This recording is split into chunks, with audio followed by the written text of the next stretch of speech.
today we're going to be making a combination of pepper sauce, pepper paste, and pepper powder. And all of this runs the same process. It's just when you stop the manufacturing at which stage. Normally I don't do much of the paste because I keep my stuff long term. So I will condense it down to a pepper sauce and a powder. It takes about 5 months for the slurry to cure. This is not a just little blend it up and do thing at home.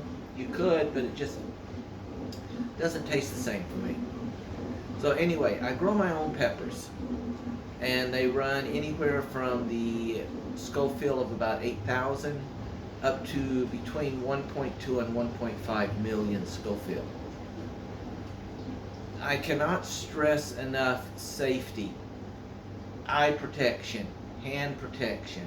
I mean, right now I've got the stuff dehydrating and my nose is just running like crazy just from the fumes. This stuff, literally, if it gets in your mouth, your eyes, your nose during processing, it can literally cause them to blister up and send you to the hospital.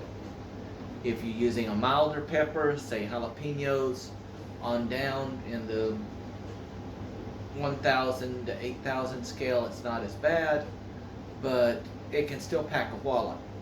Okay? Safety first. When you're dehydrating, I prefer to use as low of a possible setting.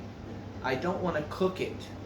I want to dehydrate it, because if you run it at a hot heat setting, it will literally cook or bake, causing a crusting over it, and it will not properly dehydrate as you get on down into the core of it. We'll cover more on that in a bit. So the first thing, of course, is either you go out and you buy your peppers or you grow them. I prefer growing them. I know that they're totally organic. We've got ducks and sheep and things that I use, so it's, organic. Then I will, as they start ripening, I will pick them.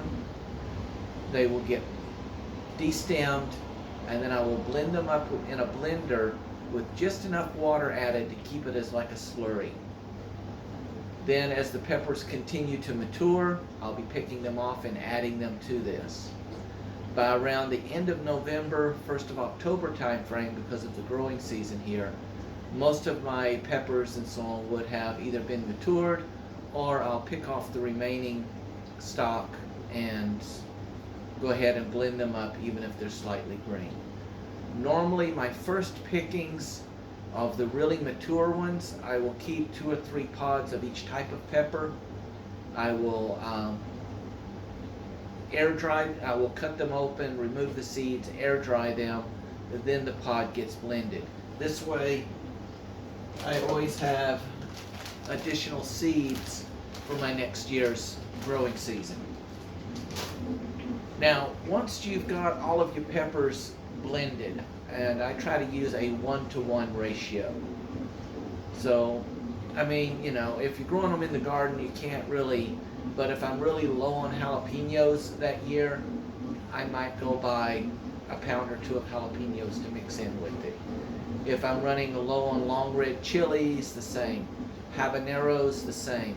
Once you get up into the more exotic, like the ghost peppers, the reapers, things of this sort, it's a bit hard to obtain them. So I try to keep everything fairly balanced and base it off of my higher peppers, the harder to get ones out of stores and so on.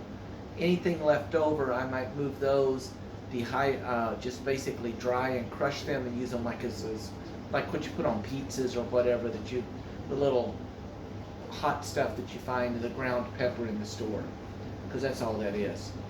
Now, once I've got my slurry in the tubs, they will get closed, taken down to the basement, and this is where they will mature for 4 to 5 months.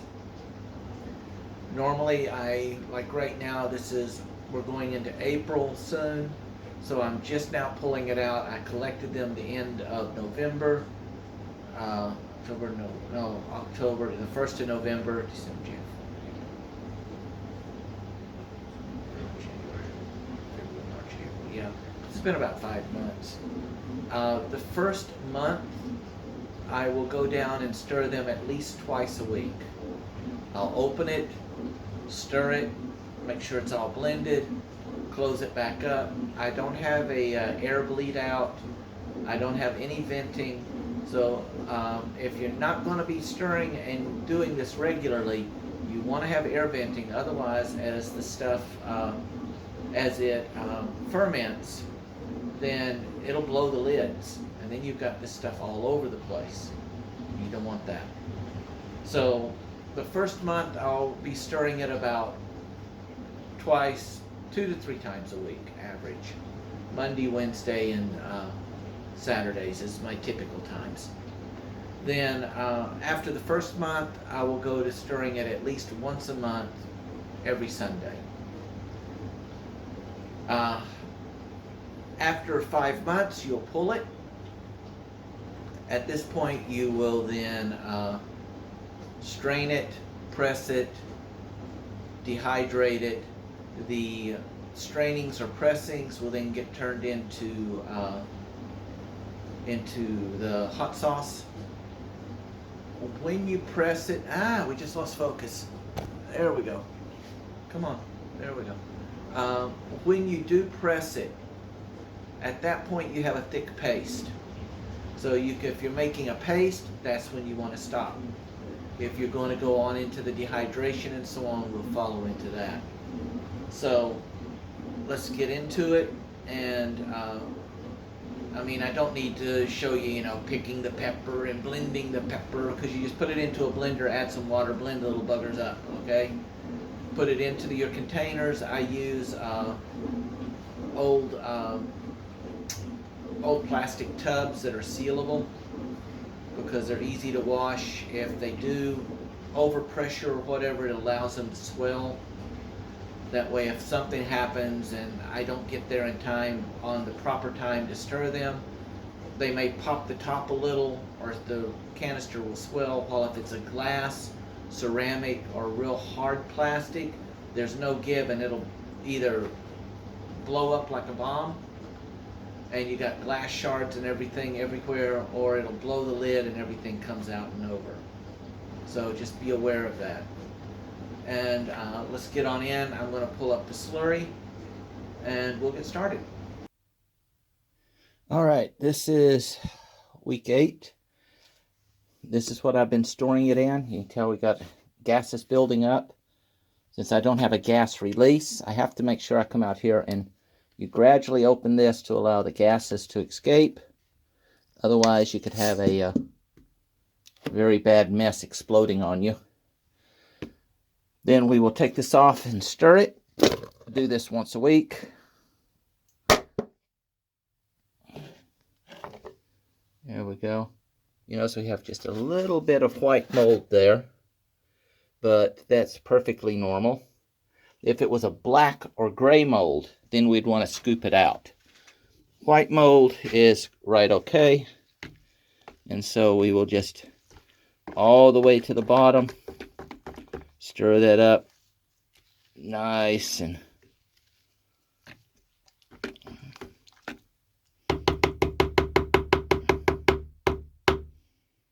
all right, need to put this down for a minute. We're going to go do the other one.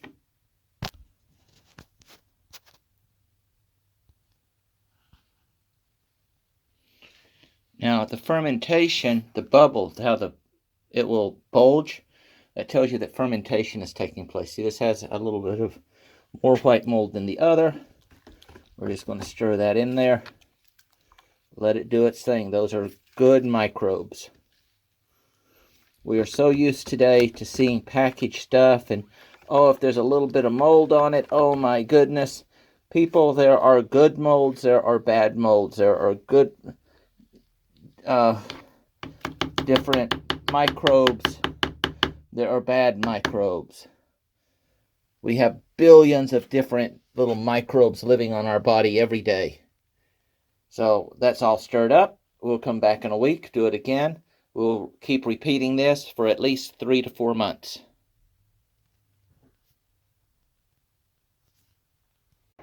You'll have to add a little water every once in a while to keep it to where it's not a paste consistency. You want it a little more fluid, all right? Because you're going to lose some water content over time anyway. Normally by about month 3, I'm putting a cup or 2 of water back into them just to keep it in a sort of a semi thick slush state. Then this will at least every other day for the first month, I will stir it. All right. And the basic concept here is to keep the enzymes rolling and moving in it so you do not build up a lot of fungal residue or growth on top. Now, normally, if you do forget a couple of days and you start seeing like a brown or a greenish tinge forming, you can either scoop it off and just keep going. Normally, if it's not a black mold or a dark gray mold, I just ignore it and just mix it right on back up in there. It just adds different enzymes and anaerobic compounds or whatever it is. Then basically, after the first month, I then go to stirring it once a week. And I put them in these buckets here. And then they get stored in the cellar, cool, dry place. And then I just go down when I want to do my stirring. It's not refrigerated or anything. You do not want it out in the heat or these things will literally blow up on you. You want it in a cool, dry place. All right? So these two are about 5 months old. Each one holds about 3 liters, I believe it is. Dry weight is 5 kilos. All right, and I'll open one and show you what it looks like on the inside. Whenever you do this, wear gloves, wear breathing protection. If you don't, I guarantee, depending upon the peppers that you're using, in this case, if I didn't, I've had people get this stuff in their nose just from inhaling the dust when I'm drying it. And even right now, the aroma is causing my eyes to water, and I'm at least 2-3 feet away from it, around a half a meter or so. So this is some potent stuff. And this is what it looks like on the inside. This is my stirring spoon. I use it's a plastic, but I've got a strong metal thing. And you can see here, that's about the consistency of it. All right? Now what I'm going to do is, give me a second.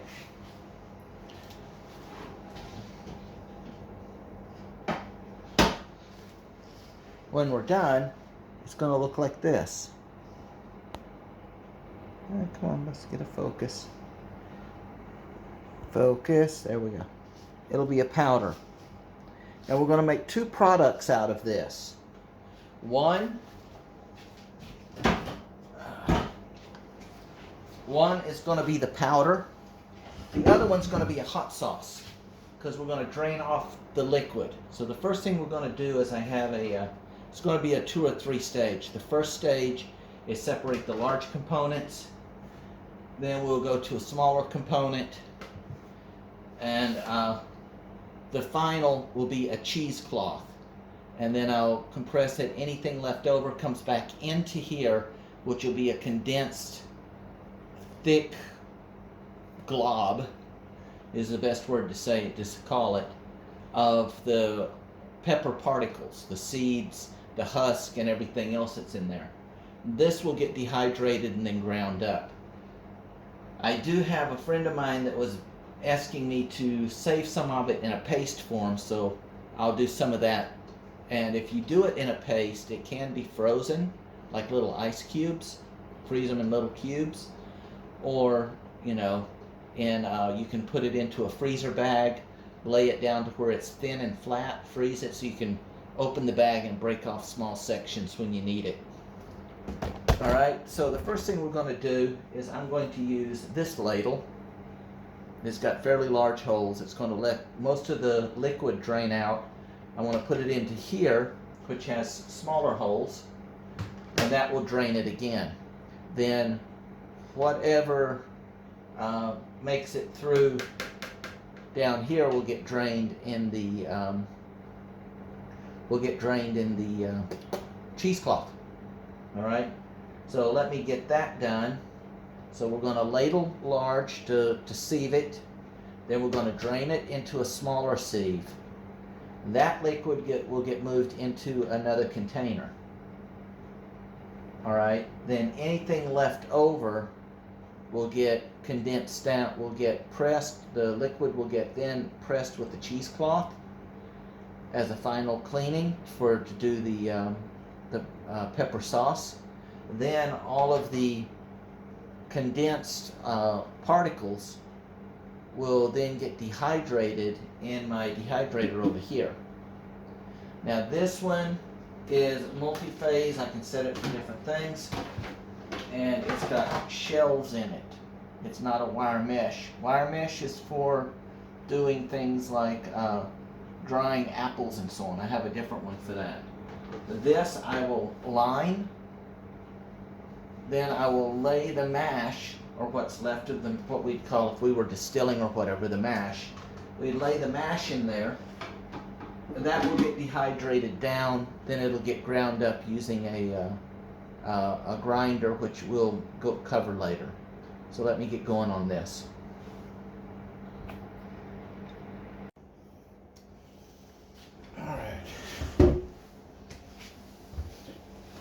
Okay, the next thing we're going to do is, I also make cheese. So this is a cheese form, and I put my cheesecloth in here.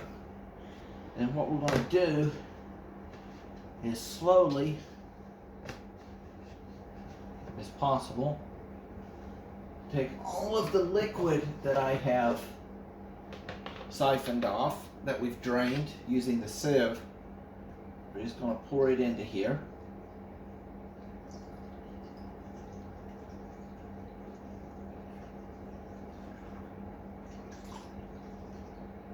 And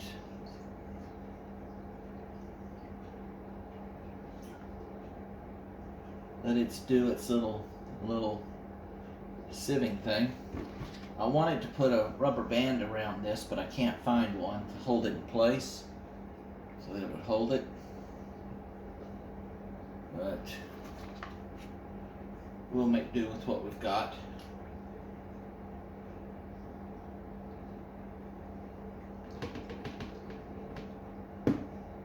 Alright. And this is where I suggest people wear gloves, because if you don't, then you're going to be in for a world of hurt later when you, come on, focus. There we go. You're going to be in for a world of hurt later when you forget. Even washing your hands from this stuff it won't do the job. Okay, soap, water, lemon juice helps a little bit, but once it's in your skin, it's going to be there for several days. This right here is around 1 million Scoville. It would be considered technically a weapons grade chemical or biological agent if you get it on you, especially in eyes, on your mouth, nose, any open areas. Let me go put some gloves on before I start lifting this. Alright, now what I'm going to be able to do now is lift this. Mind you, I don't have a lot of fancy filters and stuff, so you're not going to get like a clear liquid or anything. However, it will do the job for what we want.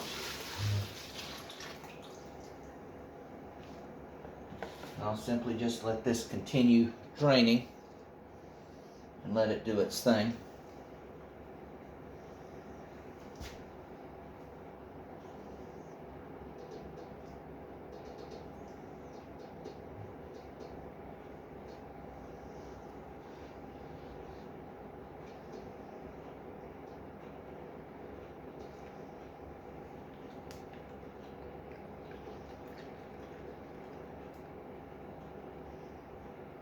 Damn it, I still got some on it. Oh, I'm gonna regret. I knew I should have put 2 gloves on.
Now the next thing I'm going to do is start moving my mash into here.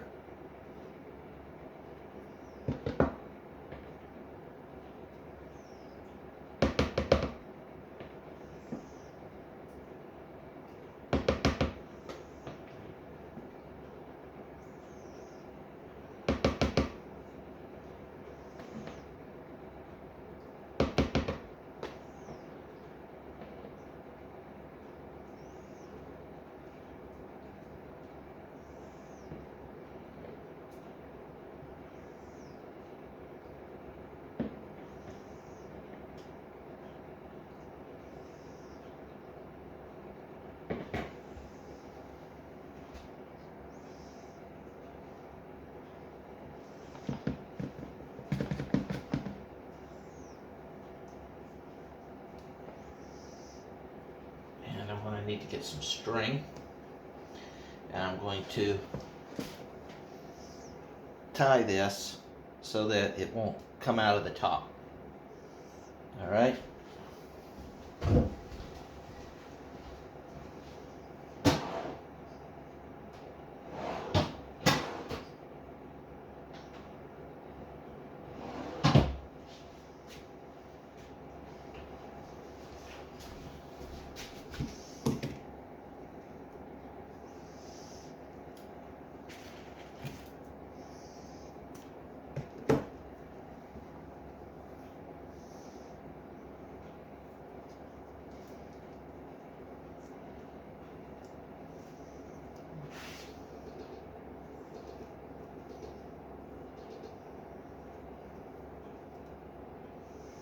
Even doing this, I've already contaminated my other hand.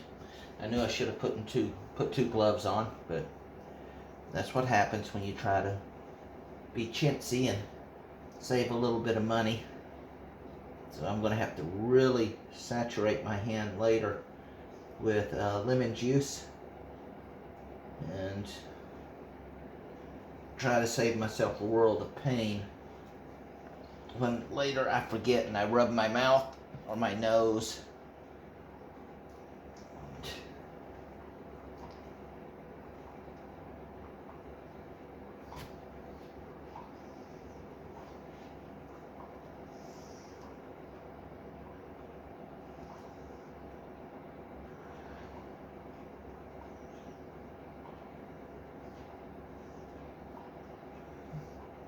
This stuff can be so strong, the acids in it will literally still make it through the latex gloves.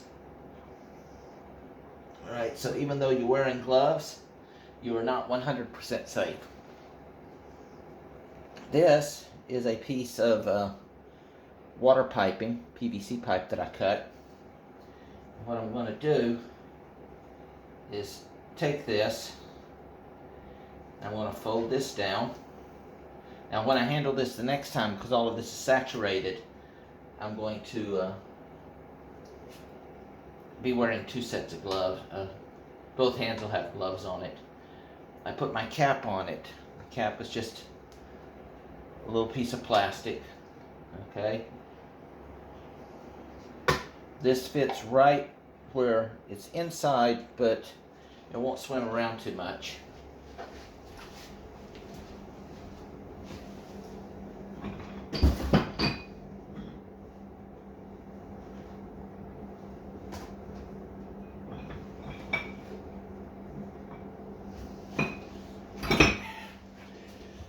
I've got my dumbbell weights. You do not want to use a lot of weight, but I want to put just enough here to where it will start slowly pressing that down. And I'll leave it here for about an hour and let it slowly get all of that out, and then I'll have a compact mash or paste, and this is what I'll dehydrate. Alright, back in a bit. Alright, so let's get some gloves on.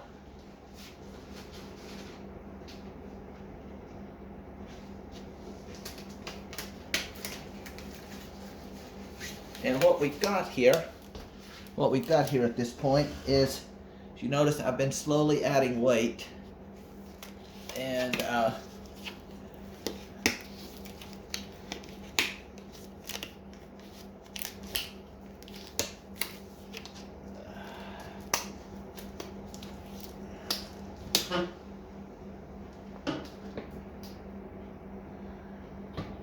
oops, give me a minute, I need to rinse this out.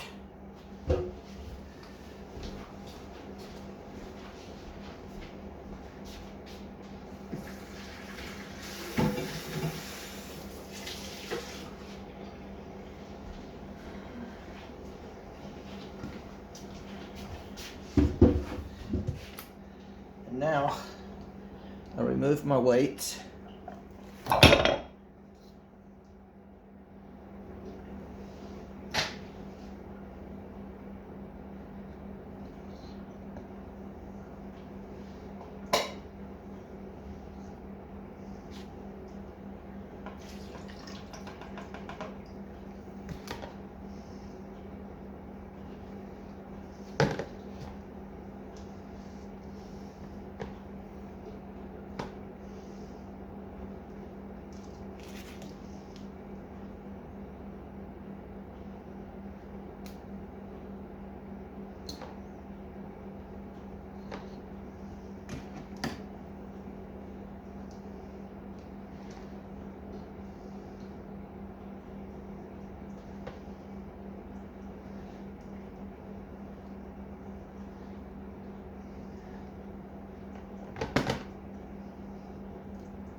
And then what I've got is a thick paste.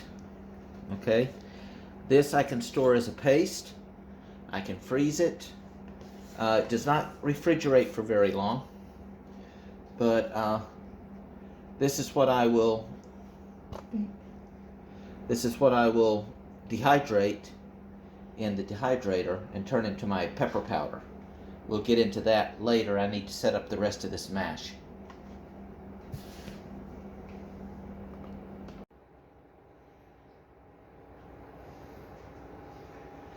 Alright, so I let this set overnight. So it did a final little airing. You'll notice now it's really fairly thick. And then what I will do is I'm not smearing it into here, okay? I'll put a chunk in there and using the side of the spoon, chop it up.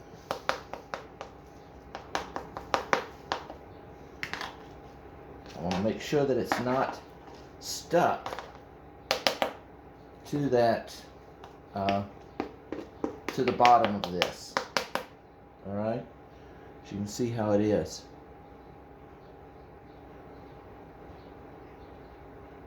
Okay, you notice it's, whenever I move it, if you watch right over here where the spoon is, I move it. See how it rolls down there near the bottom? All right, all of this is, it's not mushed to it, it's just really loosely, all right? And I don't want to pack it in too tight.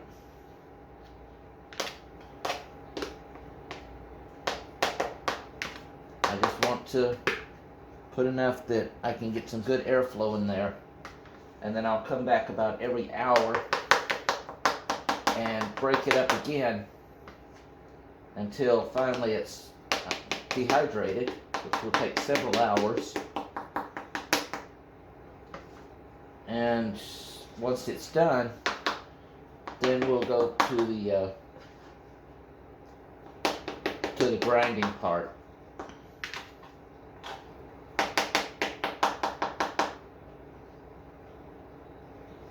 Yeah, get a better shot of that. Yeah, see there? Oh, come on.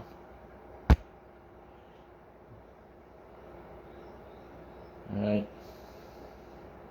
It's what happens when you don't have fancy cameras and stuff. So we'll get these done. They'll go in the dehydrator. Then I will start my second bucket and do the whole process over again. All right, we've had this several hours on air dry. You'll notice it's starting to dry out. So what I'm doing is I'm going back in and I'm just re-chopping it and loosening it up so we get more air circulation.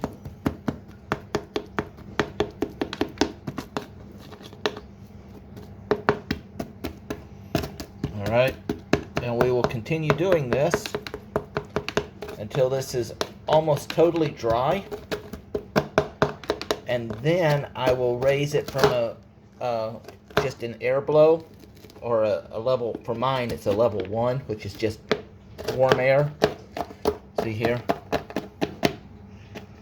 To a higher, I'll take it up to a 2, so it starts blowing warm air, and it'll finish drying it all out. Okay?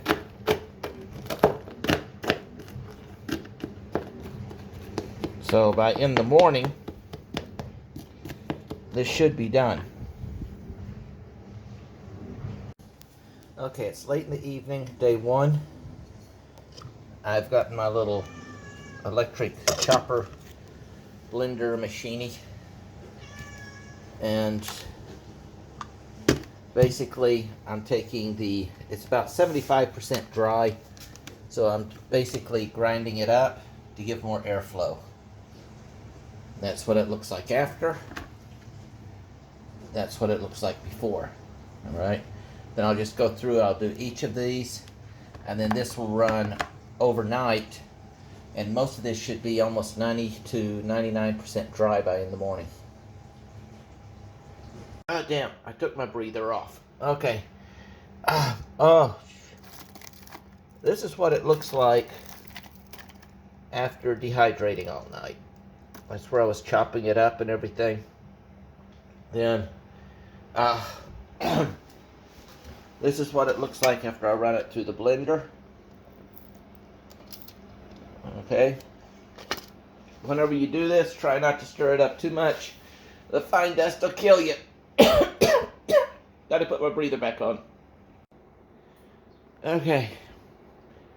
Finally it's done. After all the grinding, out of those 2 big buckets of mash, I wind up with that much pepper powder. And 1 bucket and a little bit extra of hot sauce that's still clarifying.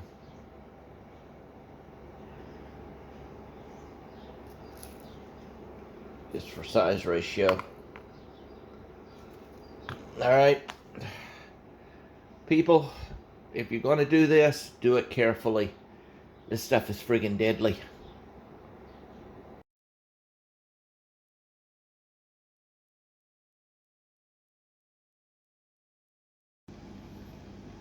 Okay, once you've strained it, your hot sauce is going to look something like this. Okay? And then we're going to seal this and let it set for 2 to 3 days to do what's called clarification or clarify. Most of the heavy particles will then drop to the bottom. We will then scoop off the unparticulated stuff, put it into a different bucket. You can also speed this up by putting a clarifier in it, which you could get any kind of like wine clarifier. So we'll just let this sit a couple of days and then come back to it.